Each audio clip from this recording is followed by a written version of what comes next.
She sent me a photo at 10:43 p.m. It was her legs, under our blanket, feet crossed, bedside lamp on, captioned, "Alone tonight. Just thinking. Hope you're okay." But I wasn't okay, because that was my blanket, and my pillow next to her had a dent in it. And on the nightstand, just barely visible in the corner of the frame, his watch. I recognized it instantly. That scratched-up matte black dive watch, the one I'd seen before on the wrist of the man she told me not to worry about. You know the line. He's just a coworker, babe. He's like, weird. Not even my type. Right. So no, I wasn't okay. But I didn't reply. Not this time. Instead, I saved the image, turned off my phone, and drove straight to the storage unit I'd rented the week she told me she needed clarity. She said, "It's not a breakup, Gil. It's a break. There's a difference." I nodded back then like an idiot, but I was already preparing for what I knew was coming. And I was right. Because 2 weeks earlier, I planted a tiny camera behind the bedroom mirror. Not because I'm some paranoid freak, but because she'd started talking like a stranger. Started smiling at her phone when I walked out of rooms. Started taking walks in full makeup. I watched that feed like a dying man watches the clock in a hospital room. 3 nights before she sent that photo, he came over and stayed. She didn't know I knew. Didn't know I saw him carry takeout into the house like he lived there. Didn't know I watched her laugh in the kitchen while he poured wine. Didn't know I saw her take the necklace I bought her for our 7th anniversary and toss it in the drawer like it meant nothing. But I stayed quiet. I didn't text, didn't fight, didn't confront her. Instead, I booked a flight, moved everything that mattered out of the house, froze the joint account, canceled the lease she didn't know I co-signed for her new art studio. I even sent flowers to her work, but not from me. From him. That was just the beginning. She thinks I broke down. She thinks I'm still waiting. But this break she begged for, it already became her nightmare. The universe doesn't usually hand you clean revenge. It doesn't just drop poetic justice into your lap. But sometimes, on rare, almost magical days, it does exactly that. And for me, that day came 48 hours after the fake thinking of you photo she sent from our bed. I was at a motel in Tennessee, using an alias and a prepaid debit card, watching the world collapse behind me while drinking bad coffee and eating vending machine peanuts. That's when my phone rang. Blocked number. I almost didn't answer. The voice on the other end was calm. Way too calm. Female. "Is this Gilroy?" "Who's this?" I asked, already bracing myself. "You don't know me," she said. "But I know your wife. And more importantly, I know who she's been sleeping with." I didn't speak. I couldn't. My fingers went numb. "He's my husband," she continued, with this eerie steel in her voice. "Thatcher Reynolds. I found his burner phone. Your name popped up, along with video of him in your house. With your wife." She paused. "You and I have some things to talk about." It turns out, he had lied to both of us. She thought he was away consulting. I thought he was just a sleazy coworker. Danielle had the nerve to call their relationship complicated, but from what his wife showed me, it was a full-blown second life. And not just with Danielle. There were 3 other women, all carefully spaced out, all given similar stories.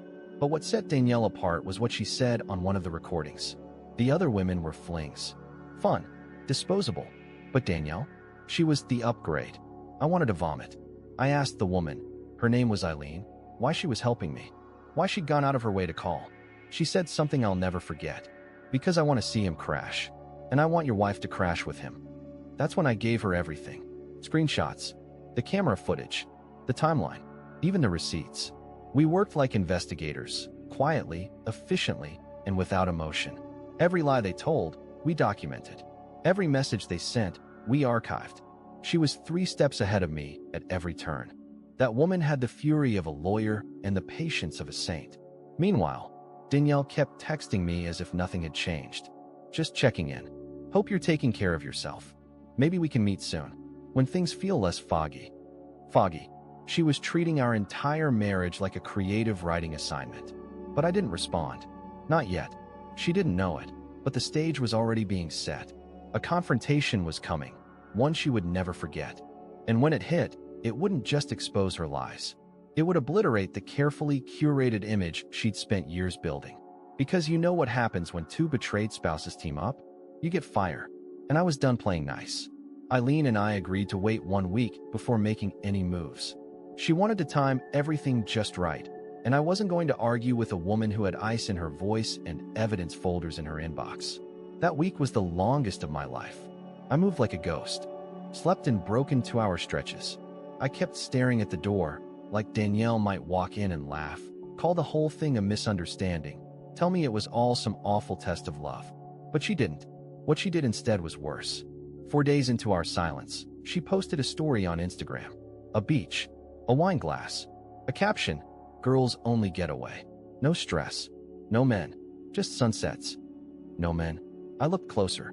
The reflection in her sunglasses, just a blur, but one I recognized. Thatcher. His stupid tattoo. The one he always covered at work. She couldn't even hide him properly. That night, I borrowed a favor. A friend of a friend who owed me big worked front desk at the same coastal resort in Cape Hatteras. I got the guest registry, and there it was. Danielle Klein and Thatcher Reynolds. Shared suite. 3 nights. My hands shook so badly, I almost dropped my phone. I didn't tell Eileen. Not yet. I needed this one moment for myself. So I drove 5 hours straight through the night. I didn't stop to eat. I didn't stop to breathe. I just kept gripping the wheel like if I let go, I'd fall apart completely. When I arrived, the sky was still dark. The resort looked peaceful. Fake peaceful. I parked on the edge of the lot, heart racing, and waited. I wasn't sure what I wanted to see, or if I even wanted to see it at all. At 6:42 a.m., the door to their suite opened. Danielle walked out first, wrapped in a towel, hair damp. Then him, shirtless, laughing. He kissed her neck like they'd been doing it forever. Like my existence was a joke, he didn't even have to fear anymore. I didn't confront them. I recorded it. 30 seconds. That's all I needed. I left without saying a word, drove straight back, and sent the footage to Eileen with one line. Your move. That night, everything changed. Eileen called and said, "We're done watching. It's time." I didn't know exactly what she meant, but her tone sent a chill down my spine. Whatever she was planning, it wasn't petty. It wasn't emotional. It was surgical. And Danielle? She had no idea the break she asked for was about to become the collapse of her entire double life. Eileen never raised her voice. That's what made her terrifying. Every word she spoke had weight, calculation, like she was running 10 steps ahead of us all. She told me not to panic, not to message Danielle, not to let my pain cloud the timing. She said, "People like your wife, they only care about perception." So we hit her where it hurts, her image. Danielle was hosting an art show the following weekend. Not hers, of course, she wasn't a painter. She was a curator, which mostly meant sipping wine and pretending other people's work made her feel something. But the opening night was important. Press, donors, her boss. People she wanted to impress. People she wanted to charm. Her whole life had become a performance for those rooms. Eileen asked for the invite list. I had it, of course. Danielle forwarded it to me weeks ago, back when she still thought I was cheering her on. Eileen cross-referenced every name with Thatcher's business connections, then chose 5 very specific people. All senior, all gossipy, all deeply respected in their circles. And then she printed photos. Still frames from the camera I'd installed. The shot of Danielle and Thatcher kissing in my kitchen. Her hand in his back pocket on my porch. Her slipping his shirt on after a shower in my bathroom. The footage from the hotel? That was the grand finale. Each photo went into a plain white envelope. Each envelope sealed with a red wax stamp, like something ceremonial. It wasn't revenge porn. It wasn't vulgar. No nudity.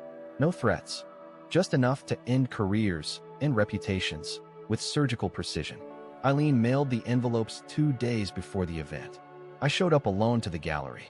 I stood near the back, next to a wall-sized abstract painting that looked like someone spilled a smoothie on canvas. Danielle walked in wearing a dark green dress I'd never seen before. She looked radiant, confident, unbothered. She had no idea what was coming. For the first half hour, everything went smoothly. She laughed too loud, touched people's arms, tossed her hair like she'd practiced it. She kept glancing at the door, probably hoping Thatcher would show. He didn't. Then, one by one, the smiles started fading. The conversation slowed. People pulled out phones, whispered, side-eyed. 2 donors excused themselves mid-sentence.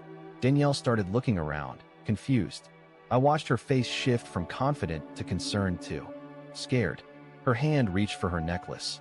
A nervous tick she didn't know I remembered. And then her boss approached. Gray suit. Cold eyes. He didn't speak to her at first, just handed her one of the envelopes. Her fingers trembled as she opened it. I couldn't hear what he said over the music, but I didn't need to. Her face drained of color. Her lips moved, trying to explain something, but he just shook his head and walked away. She looked around like a drowning person, desperate, panicked. That green dress might as well have been neon. Everyone saw her now. Not the curator, not the charming wife, not the woman in control, just the liar. She locked eyes with me across the room. I didn't blink. I didn't nod. I just left. No words, no scene, because silence hurts more than shouting ever could. And that night, it cut deeper than any betrayal she'd committed. 2 days after the gallery, Danielle sent me a voicemail I've replayed more times than I'd like to admit. It was cracked and frantic, and for the first time in a long time, she sounded like the girl I used to know. Except now, that voice wasn't asking me what movie I wanted to watch or what kind of takeout we should order. Now, she was begging me to call her, to just talk. I didn't, because while she was unraveling, Thatcher was beginning to drown. Eileen was ruthless, quiet, methodical, terrifyingly precise. She waited until he thought it had blown over. Then she struck.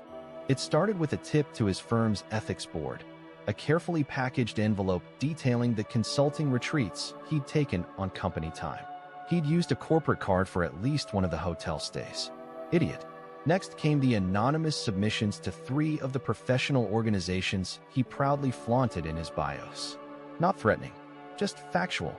Timeline, receipts, a PDF of his own text messages, recovered from the backup files Eileen found in a synced cloud account he didn't even know she had access to. By the end of the week, his LinkedIn was deactivated. Then his website went offline. And through it all, Danielle kept texting me. But here's the part that almost made me laugh. If I weren't still so numb from the wreckage. She sent me a long, bleeding message at 2:16 a.m. That was her favorite time to act dramatic. Said she was ready to talk. Said she didn't want to lose what we had. She said she never meant to fall for him. That she was confused. That she thought the break would make things clearer. She ended it with, "You still feel like home, Gil." I didn't respond, but I did screenshot the message, and I sent it to Eileen. Now, you're probably thinking, why? Why would I do that? Why poke the bear when Thatcher's life was already falling apart? Because I wasn't done. Because I needed Danielle to feel the cracks she caused from every side. And I wanted Eileen to know, fully, just how deep their betrayal went. To see the kind of woman Danielle really was. How quickly she turned on the man she upgraded to. But then something happened I didn't expect. Eileen forwarded me something in return. A video. 10 seconds. A clip Danielle had accidentally sent to Thatcher's wife months ago, back when she was sloppy and overconfident. In it, Danielle calls me a safety net. Says I'm weak, but good for backup. Says she'd never go back unless it all burned down. 10 seconds. 10 seconds that ruined the last piece of her I ever loved. I don't think Danielle even remembers sending it. But that's the beauty of evidence. It doesn't care what you remember. The next day, Eileen told me she was planning one final strike. Something Danielle would never see coming. Something public. Something permanent. And I said 4 words I never thought I'd say. Make it hurt quietly. Eileen didn't just want revenge. She wanted something rare. Silence. Not the awkward kind, but the kind that follows a car crash. That haunting, airless moment where people just stand frozen, unsure how to speak, because what they just witnessed doesn't fit into ordinary words. That's what she planned for Danielle. And the craziest part? Danielle helped make it happen without knowing. The week after Thatcher's career retreat ended in resignation, Danielle launched into full damage control mode. I watched it unfold from the sidelines like a pathetic ghost in the life I used to call mine. She cleaned up her socials, posted inspirational quotes about growth and accountability, reshared an old wedding photo of us with the caption, "Love rewrites itself." I nearly dropped my phone from laughing. But the real kicker? She scheduled a live stream. Not a private apology. Not a confession. A live stream Q&A for her brand followers about navigating betrayal and rediscovering self-worth. Her face on the promo graphic was edited to porcelain, eyes softened like a victim in a sad movie. Comments poured in from women telling her she was brave, that she'd bounce back, that her husband must have been the one who failed. I watched the announcement video 10 times, just shaking.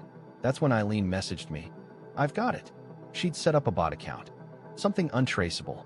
Just a simple link, timed with the live stream chat. No message. No accusation. Just a Dropbox folder titled Perspective. Inside were carefully selected files. No hate speech. No nudity. No threats. Just raw moments. Danielle kissing Thatcher in our hallway. Her voice calling me safe. That beach video where she said, "He doesn't even know I'm here with someone." And the kicker, her voice from a phone call I didn't know Eileen had recorded, laughing, saying, "Gil's too soft to leave." The live stream started. I didn't watch it live. I couldn't. I knew what was coming, and honestly, I didn't want to see her face when it happened. But I read the aftermath. People noticed the link almost immediately. Some ignored it. Others didn't. 10 minutes in, the chat derailed. Questions stopped. Comments flipped. People were quoting her own words back at her. Screenshots were circulating on Twitter within the hour. The live stream was quietly ended mid-sentence.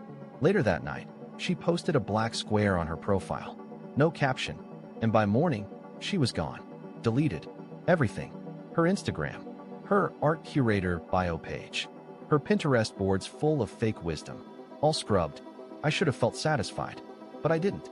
Because there was still one thing she hadn't done. She hadn't come to me. Not really. Not with honesty. Not with accountability. She hadn't said why. She hadn't said sorry. And worse, I had no idea what she was going to do next. Because people like Danielle, they don't vanish. They regroup. It was nearly 3 weeks since the live stream collapse, and I hadn't heard a single word from her. Not a text. Not a call. Not a desperate, "we need to talk" email. At first, the silence felt like a relief. Then it started to rot in my chest. I kept waiting for the final blow, the scream, the guilt trip, the dramatic doorstep monologue where she called me cruel and cold. But there was nothing. Until the knock. It was late afternoon. I'd just come back from grabbing groceries I didn't really need, trying to distract myself from the echo of my own apartment. I almost didn't answer. Something about the knock felt too familiar. Rhythmic. Like it meant something. It was her.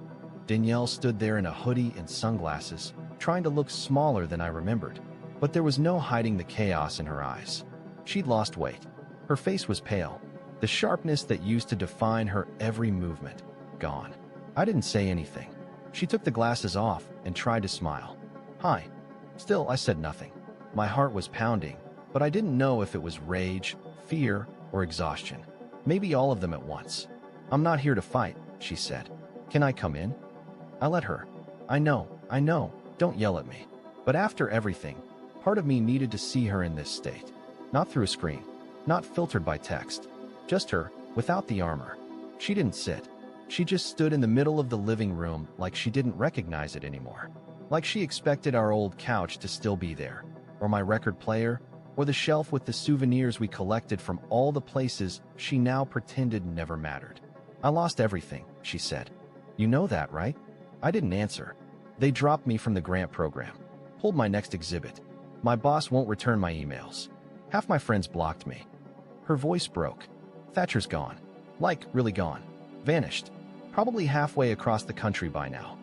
Still, I said nothing. She walked toward the window and looked out like she was trying to figure out how I lived now. What kind of man I became in her absence. And then she said it. The line that cracked my silence wide open. "I didn't cheat on you because I stopped loving you. I cheated because I didn't think you loved yourself." That was it. That was her excuse. Like her betrayal was some profound gift to wake me up. Like everything she did, the lies, the manipulation, the rehearsed crying, was just a mirror she held up so I could find myself again. I laughed. Actually laughed. It came out harsh, bitter, loud. She flinched. "You lit the house on fire," I said, "and now you're complimenting me for escaping the flames." She looked down.